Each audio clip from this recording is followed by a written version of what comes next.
Hello बच्चों, नमस्कार। मैं अजीम खान सर। बेटे मोशन मंच पर आपका स्वागत है। तो आज अपन बेटे रीड करने वाले हैं एड्स का भाग 2। एड्स भाग 1 में क्या पढ़ा बेटे, ये आपको याद होना चाहिए। वहां पर मैंने आपको दो टॉपिक लिए, एक तो मैंने परिचय लिया एड्स का और दूसरा मैंने आपको बताया था यानी transmission of the AIDS, AIDS का संचरण कैसे होता है। तो बेटे एक बार रिवीजन कर लेते हैं अपन। तो एड्स के परिचय में आपको क्या याद हुआ कि जो एड्स होता है बेटे इसका मतलब क्या है, बताइए जल्दी, इसका मतलब क्या है। तो एड्स का जो मतलब है वह है प्रतिरक्षा में कमी, क्योंकि एड्स की फुल फॉर्म आपको याद है ना, यानी एड्स की फुल फॉर्म क्या है बेटे, एक्वायर्ड इम्यूनो डिफिशियंसी सिंड्रोम। तो इम्यूनो का माने प्रतिरक्षा और डिफिशियंसी का माने कमी, तो एड्स का मतलब है प्रतिरक्षा में कमी। अब जब प्रतिरक्षा में कमी होगी बेटे तो एक साथ कई रोगों से वे व्यक्ति घिर जाएगा। तो एड्स का दूसरा मतलब आप निकाल सकते हैं यानी जो है रोगों का समूह। यहां तक क्लियर हुआ बेटे। उसके बाद में इसका रोग कारक क्या है, तो रोग कारक आपको याद हो गया होगा HIV वायरस, है ना, यानी ह्यूमन इम्यूनो डिफिशियंसी वायरस, ये इसका मतलब है। उसके बाद में बेटे ये रोग कौन सा है, तो ये जन्मजात तो नहीं है, ये अर्जित रोग है, ये भी आपको याद हो। लेकिन अर्जित भी कौन सा है, तो फिर याद रखना STD यानी सेक्सुअल ट्रांसमिटेड डिजीज है, यानी लैंगिक संचरित रोग है, जो कि यौन संपर्क से ये बीमारी होती है। यहां तक क्लियर। वर्ल्ड एड्स डे कब मनाया जाता है, तो याद हो गया, यानी 1 दिसंबर को यह आता है। उसके बाद में बेटे कि पहली बार कहां पर इसको डिटेक्ट किया गया, तो याद है ना, अमेरिका में। कब किया गया, 1981 में। किस में किया गया, तो होमोसेक्सुअल पुरुषों के अंदर ये किया गया।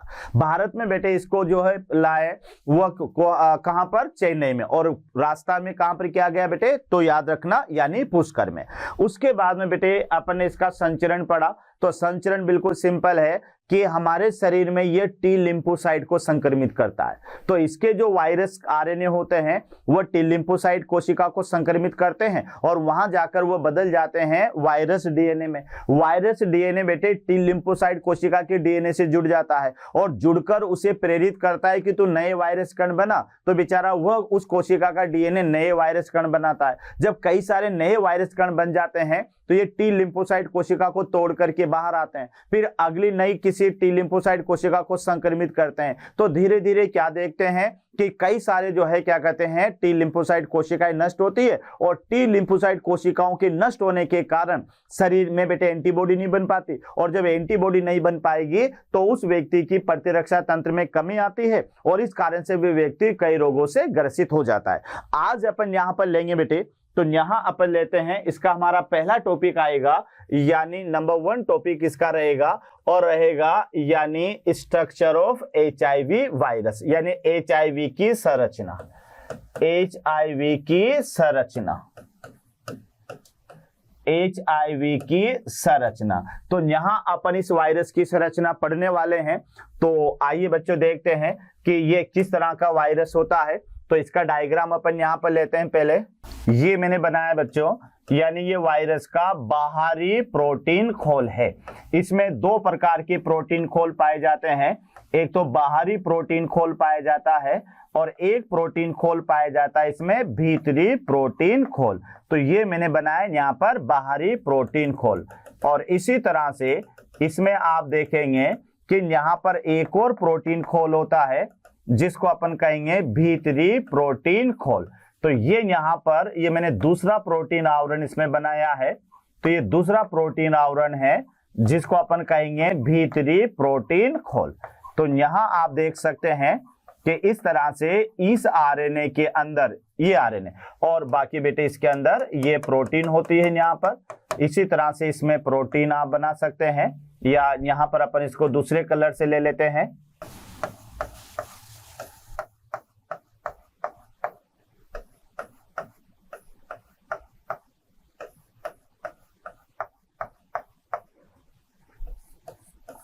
ये RNA वायरस है बेटे और इसके अंदर यहां पर ये 2 आवरणों के बीच का स्पेस है।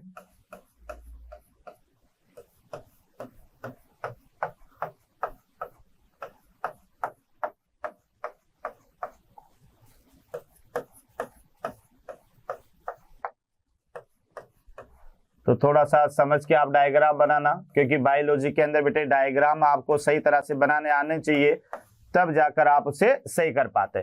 तो ये दो प्रोटीन और यहाँ पर बन गए। उसके बाद में आप क्या देखते हैं, तो बेटे यहाँ पर इस तरह से ये इसके चारों तरफ लाइपोप्रोटीन से बनी हुई एक लेयर होती है जो बाइलेयर होती है। ये बनी होती है बच्चों लाइपोप्रोटीन, लाइपोप्रोटीन से बनी इसके चारों तरफ ये लेयर होती है जो कि दो प्रकार की प्रोटीन से मिलकर बनी होगी, जिसको आप कह सकते हो ग्लाइकोप्रोटीन। इस तरह से ये यहाँ पर आपको याद रखना है, ये बाइलेयर यहाँ पर होते बेटे। तो ये यहाँ पर है लिपिड की द्विआण्विक परत। कभी आपने प्लाज्मा मेम्ब्रेन के बारे में पढ़ा हो, तो प्लाज्मा मेम्ब्रेन जो होती है लिपिड से बनी हुई द्विआण्विक परत होती है। तो यहाँ आप देख लें बेटे, तो ये लिपिड से बनी हुई द्विआण्विक परत है। उसके बाद में इसमें आप देखिएगा, तो यहाँ पर इसमें बेटे दो मॉलिक्यूल्स ऑफ द आरएनए आपको देखने को मिलेंगे।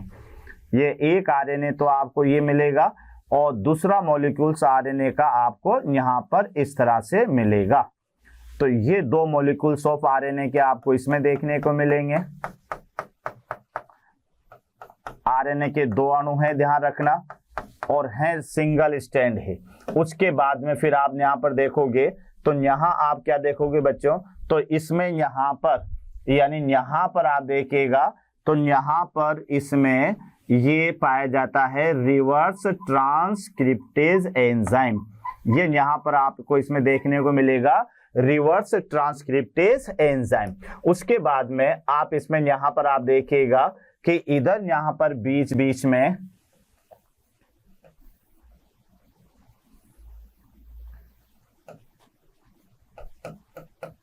इसके अंदर इस तरह से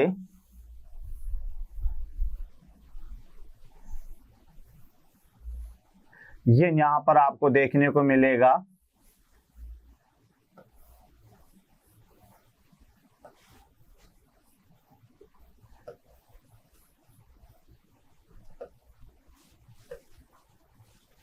ये कोरोना वायरस के जैसा आपको यहां पर नजर आएगा बच्चों।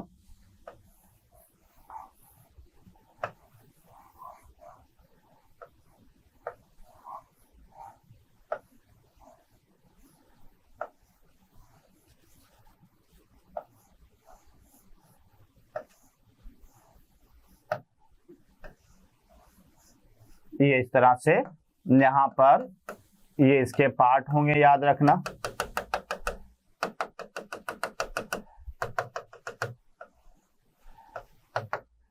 तो ये है बेटे इसका ग्लाइकोप्रोटीन वाला पार्ट। अभी अपन लेबलिंग करेंगे इसकी।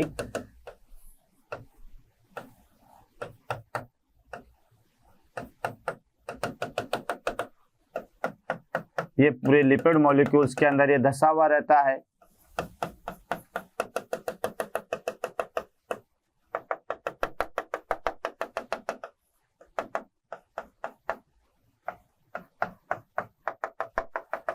ये ग्लाइकोप्रोटीन होते बच्चों।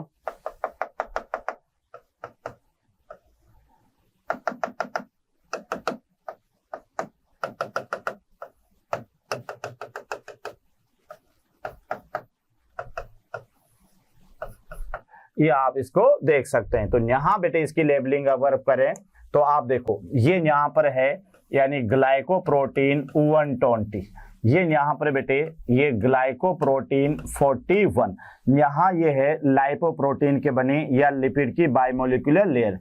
इसको आप लिख सकते हैं by molecular layer of lipid, यानी ये लिपिड की द्विआण्विक परत है। यहां तक क्लियर। उसके बाद में बेटे यहां आप देखें तो ये है आउटर प्रोटीन खोल, यानी इसको P17 आप कहेंगे, और इस वाले को इनर प्रोटीन को यानी P24 आप इसको कहेंगे। यहां पर बेटे ये आरएनए है, ध्यान रखना। तो ये है रिवर्स ट्रांसक्रिप्टेज, ये आपको याद रखना है, यानी रिवर्स ट्रांसक्रिप्टेज ट्रांसक्रिप्टेज एंजाइम, ये ट्रांसक्रिप्टेज एंजाइम है और ये है बच्चों, तो इसको आप याद रखना, तो ये है यहाँ पर आरएनए, ये आरएनए है, सिंगल स्ट्रैंड आरएनए होता है। तो इस तरह से आप यहाँ पर देख सकते हैं बेटे, एक सुंदर सा डायग्राम यहाँ पर बन जाता है और ये डायग्राम है एचआईवी वायरस का। तो एक बार और आप ध्यान से समझ लें कि बेटे यहाँ पर ये जो यहाँ से यहाँ तक है, तो ये तो लाइपोप्रोटीन से बनी हुई प्लाज्मा मेम्ब्रेन है, ये इसकी प्लाज्मा झिल्ली है और प्लाज्मा झिल्ली में ये तो लिपिड है और ये प्रोटीन है। तो ये तो लिपिड की बनी बायोमोलिकुलर लेयर है और ये बेटे प्रोटीन में जो आउटर पार्ट आप दिख रहा है ये वाला, तो ये तो है ग्लाइकोप्रोटीन 120 है और इसके नीचे जो यहाँ से बनता है ये ग्लाइकोप्रोटीन यानी 41 है। यहाँ तक क्लियर बेटे? ये एक प्रकार का सिंगल स्ट्रैंडेड आरएनए होता है और ये जो आरएनए होता है बेटे उसके साथ में रिवर्स ट्रांसक्रिप्टेज एंजाइम भी पाया जाता है। आरएनए के दो अणु हैं, याद रखना, ये यहाँ पर दो मॉलिक्यूल्स होते हैं आरएनए के, यानी दो अणु यहाँ पर आरएनए के आपको देखने को मिलेंगे और आरएनए के साथ में आपको क्या मिलेगा? तो रिवर्स ट्रांसक्रिप्टेज एंजाइम। ये जो आरएनए है ये दो प्रोटीन खोल से घिरे हुए रहते हैं बच्चों। तो दो प्रोटीन खोल कौन कौन से हैं? तो एक तो बाहरी प्रोटीन खोल है ये वाला, इसको मैंने कहा प्रोटीन 17 कहा, और एक इसके भीतर प्रोटीन खोल पाया जाता है जिसको मैंने कहा प्रोटीन 24। तो ये यहां पर आप याद रख लीजिएगा, ये है प्रोटीन 24। ठीक है, तो इस तरह से बेटे ये एचआईवी वायरस है। तो आइए अपन देखते हैं कि इसका वर्णन क्या है। तो इसको ध्यान से देख लें कि ये आरएनए के अणु बेटे दो प्रोटीन आवरण से घिरे हुए हैं। पहला प्रोटीन आवरण जो सबसे भीतरी है वो 24 है और जो बाहरी है वो P17 है। उसके बाद में बेटे इस प्रोटीन आवरण के चारों तरफ प्लाज्मा मेम्ब्रेन का आवरण और मिलेगा जिसमें बायोमोलिकुलर लेयर तो लिपिड की होगी और उसके बाद में ये ग्लाइकोप्रोटीन और ग्लाइकोप्रोटीन 41, ये दो प्रकार की प्रोटीन इस लिपिड के अणुओं के बीच में आपको देखने को मिलेगी। तो आइए अपन देखते हैं कि इसका संरचना क्या है। तो संरचना में बेटे यानी इसमें पहला पॉइंट है मेरा संरचना का, और संरचना का जो पहला पॉइंट है ये पहला पॉइंट क्या होगा कि इसमें आनुवांशिक पदार्थ क्या होता है बेटे? एस आरएनए, ये जरूर याद रखना। और उसके भी कितने मॉलिक्यूल्स पाए जाएंगे? 2 मॉलिक्यूल्स। तो ये मैं पहले भी कह चुका हूं कि जो एचआईवी वायरस है, एड्स का जो वायरस है उसका जो आनुवांशिकी पदार्थ है, तो उसका आनुवांशिकी पदार्थ क्या है बच्चों? यानी मतलब सिंगल स्ट्रैंड आरएनए। एसएस का क्या मतलब है? तो एसएस का मतलब याद करना, यानी इसका मतलब बेटे सिंगल स्ट्रैंड, यानी इसको आप कह सकते हो एकल श्रृंखला। सिंगल स्ट्रैंड यानी क्या कह सकते हो? एकल श्रृंखला। और इसके कितने होते हैं? 2। तो याद रखना बेटे ये यहाँ पर 2 आरएनए होते हैं, इस तरह से मैंने यहाँ पर आपको बनाया। तो ये यहाँ पर ये 2 आरएनए हैं, ये 2 आरएनए हैं और इनके यहाँ पर ये क्या पाया जाएगा? Reverse transcriptase enzyme. तो इस वायरस का जो आनुवांशिकी पदार्थ है वह सिंगल स्ट्रैंड आरएनए के 2 अणु होते हैं और इन पर ये विशेष एंजाइम होता है, याद करना क्या नाम है बेटे? Reverse transcriptase enzyme. तो ये यहां पर आपको याद रखना है reverse transcriptase enzyme, RTE short form में याद कर लेना। तो इस ट्रांसक्रिप्टेज एंजाइम उपस्थित होता है। तो ये तो थोड़ा सा आपको याद रखना है कि एड्स के वायरस का जो आनुवांशिकी पदार्थ है, एड्स के वायरस का जो आनुवांशिकी पदार्थ है वो है बेटे सिंगल स्ट्रैंड आरएनए है और इसके भी कितने मॉलिक्यूल्स हैं? 2 मॉलिक्यूल्स हैं, याद रखना है ना। उसके साथ में इस आरएनए के साथ में इस पर क्या प्रेजेंट आपको नजर आएगा? आरटीई। आरटीई क्या है? Reverse transcriptase enzyme. यहां तक क्लियर? उसके बाद में देखो बेटे इस आनुवांशिकी पदार्थ, ये तो आपका पहला पॉइंट, ये दूसरा पॉइंट है बेटे। आनुवांशिकी पदार्थ आरएनए के चारों ओर 2 प्रोटीन के आवरण पाए जाएंगे, ये याद रखना, 2 प्रोटीन के आवरण पाए जाएंगे। एक आवरण तो बेटे इस तरह से मैंने बनाया कि एक आवरण तो ये सबसे बाहर पाया जाएगा इस तरह से, एक आवरण मैंने इसके भीतर बनाया था इस तरह से, ये भीतर आवरण बनाया, ये भीतरी आवरण। तो ये जो बाहर वाला था ये तो P17 कहा और भीतर वाले को मैंने क्या कहा, P24 कहा। तो आप एक बार देख लें कि आरएनए के चारों तरफ दो प्रोटीन आवरण उपस्थित होते हैं। तो पहला आवरण तो है भीतरी आवरण, यानी बेटे ये वाला आवरण। तो पहला आवरण जो है, जो आरएनए के जस्ट बाहर पाया जाएगा, वो तो क्या होगा, P24 होगा, ये याद करना। और ये बाहरी आवरण आपको नजर आ रहा है, तो बेटे ये बाहरी आवरण है नंबर 2 और ये बाहरी आवरण ये वाला है, तो इसका क्या नाम है, P17। तो यहाँ P का क्या मतलब है, P का माने है प्रोटीन। तो बेटे याद हो जाएगा कि सबसे पहले क्या याद करना है, आनुवांशिकी पदार्थ। तो जो एड्स का वायरस है उसका आनुवांशिकी पदार्थ क्या है, यानी आरएनए। आरएनए कौन सा है बच्चों, तो सिंगल स्ट्रैंड आरएनए। इस आरएनए से संबंधित एंजाइम कौन सा है, तो याद रखना रिवर्स ट्रांसक्रिप्टेज एंजाइम। यहां तक क्लियर हुआ।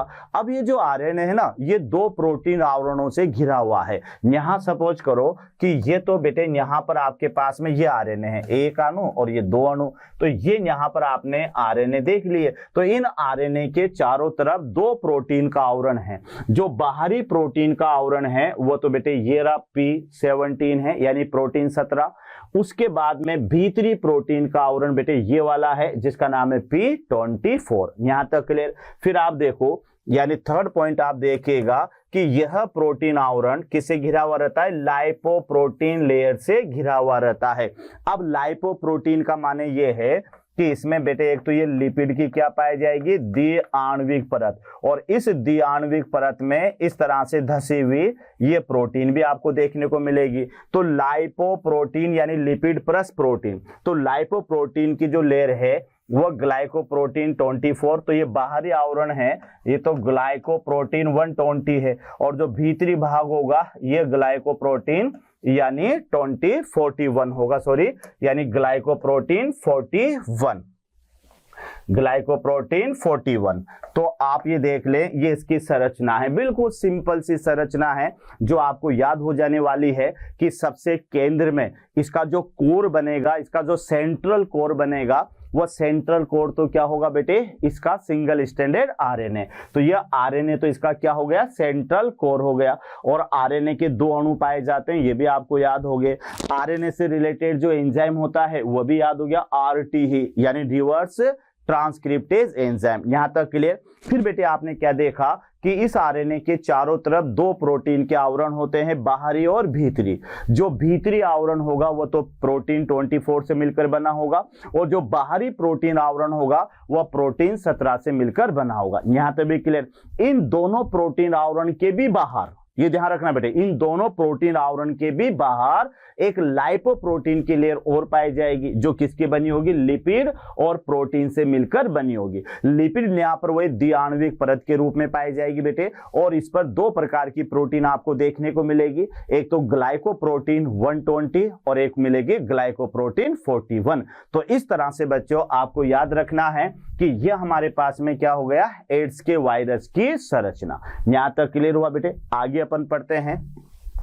तो आगे आता है यानी इन्वेस्टिगेशन ऑफ द एड्स, यानी एड्स का जो है बेटे परीक्षण कैसे किया जाए, इसका पता कैसे लगाया जाए, यानी एड्स की जांच। इसको सीधा ऐसे याद रख सकते हैं बेटे आप, एड्स की जांच। एड्स की जांच यानी जांच कैसे की जाए, इसका इन्वेस्टिगेशन कैसे किया जाए। तो एक तो बेटे ये एलिसा टेस्ट होता है और एक कंफर्मेटरी टेस्ट होता है। तो ये दो टेस्ट होते हैं बच्चों, ये ध्यान रखना। एक तो एलिसा टेस्ट, ये वर्ड याद कर लेना, एलिसा। ये बेटे एंटीबॉडी वगैरह इसमें पहले डिटेक्ट की जाती है और इसका पता लगाया जाता है। तो एड्स का जो है परीक्षण के लिए व्यापक स्तर पर एलिसा टेस्ट का उपयोग किया जाता है। एलिसा एंजाइम लिंक्ड इम्यूनोसॉर्बेंट एसे, इसकी डिटेल बेटे आगे अपन लेंगे। तो यहां पर आप देखिएगा कि इसका सबसे पहले तो एलिसा टेस्ट किया जाता। अब पता लग गया कि ये पॉजिटिव आ गया, फिर भी बेटे डॉक्टर जो कंफर्म करने के लिए एक और टेस्ट करवाते हैं, जिसको कहते हैं कंफर्मेटरी टेस्ट। तो दो तरह के टेस्ट होते हैं एड्स में, एक तो एलिसा टेस्ट, इससे तो ये पता लगाया जाएगा कि ये पॉजिटिव है नेगेटिव। अगर कोई पॉजिटिव आ जाता है तो फिर एक टेस्ट और किया जाता है जो कि एंटीबॉडी के आधार पर होता है बेटे, ध्यान रखना। यानी इस परीक्षण में रोगी का जो सीरम होता है उसके वेस्टर्न ब्लॉटिंग परीक्षण के द्वारा उसकी एंटीबॉडी को डिटेक्ट किया जाता है। यानी उसकी एंटीबॉडी के बारे में पता लगाया जाता है कि एंटीबॉडी कितनी बन रही है कितनी नहीं। क्योंकि बेटे अगर एड्स का कोई रोगी होगा तो बेटे उसमें क्या होगा कि एड्स के रोगी के अंदर एंटीबॉडीज की जो संख्या है वह जो है कम होती जाएगी। क्योंकि आपको पता है ना, क्योंकि एड्स के रोगी में क्या होगा कि जो टी लिम्फोसाइट है वो बेटे धीरे धीरे डिस्ट्रॉय हो रही है, तो फिर उसके अंदर जो है एंटीबॉडीज का बनना कम हो जाएगा। तो वेस्टर्न ब्लॉटिंग टेस्ट के माध्यम से उसकी एंटीबॉडी को डिटेक्ट करके और फिर कंफर्म कर लिया जाएगा कि बेटे हाँ इस व्यक्ति को एड्स हो गया है। तो ये थोड़ा सा आप याद रखना है कि एक बार फिर मैं रिपीट कर रहा हूं कि यहां आप देख लें बेटे कि पहला टेस्ट तो स्क्रीनिंग टेस्ट होगा जिसमें किसको शामिल किया जाएगा, एलिसा टेस्ट को। ये वर्ड याद कर लेना बेटे, एलिसा टेस्ट। कभी कभी सीधा क्वेश्चन आ जाता है कि एड्स के रोगी में या जो एड्स का कोई रोगी होता है तो बेटे उसमें कौन सा टेस्ट किया जाता है या एड्स के लिए कौन से परीक्षण किया जाता है। तो एड्स के लिए किया जाने वाला जो परीक्षण है उस परीक्षण का नाम है यानी एलिसा टेस्ट। ये वर्ड याद करना बेटे, एलिसा टेस्ट। और एलिसा टेस्ट जो है उसके बाद में कंफर्मेटरी टेस्ट भी होता है जो एंटीबॉडी को डिटेक्ट करने में किया जाता है। तो याद रख लेना, एड्स का इन्वेस्टिगेशन यानी जांच कैसे की जाएगी, तो बेटे याद रह जाएगा ना एलिसा परीक्षण, है ना, एलिसा परीक्षण। तो सबसे पहले तो एलिसा किया जाएगा। अब एलिसा अगर पॉजिटिव आ जाता है तो कंफर्मेटरी टेस्ट भी किया जाएगा जो कि एंटीबॉडी को डिटेक्ट करता है। तो ये तो एड्स का इन्वेस्टिगेशन हो गया।